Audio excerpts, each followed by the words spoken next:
I don't foresee a ceasefire deal between Russia and Ukraine until the US, European, and other Western countries provide so much assistance to Ukraine that they can change the dynamic on the battlefield. That is a quote from General David Petreus speaking at the Hudson Institute, and he's echoing what many of us in the pro Ukrainian camp have been saying for years. The fact is, wars end when at least one side sees more to gain from peace than from continuing to fight.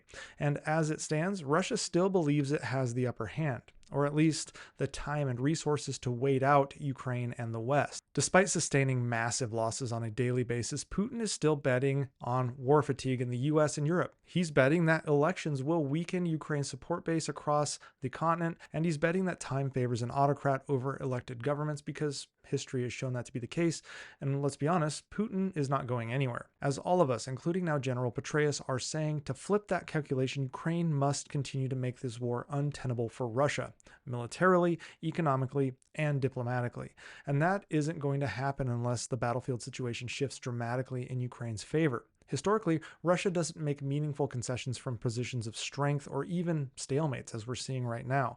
They'll just keep throwing bodies at the problem because they can. They have a lot of them and don't care about them. Russia only negotiates seriously when it's under immense pressure, when they're military isolated, economically crippled, and diplomatically cornered, usually all at once.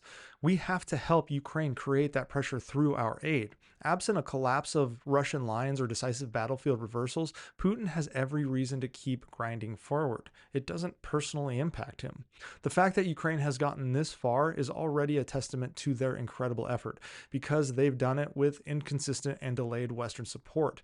Aid packages have been reactive instead of preemptive, and key systems like F-16s, ATACMS, tanks, and industrial-scale air defenses have arrived late, if at all. That has to change. We need to shift from this slow trickle of support to an overwhelming surge, one that changes not just Ukraine's chances of survival, but its ability to retake territory and impose real costs on Russian forces that Putin cannot ignore.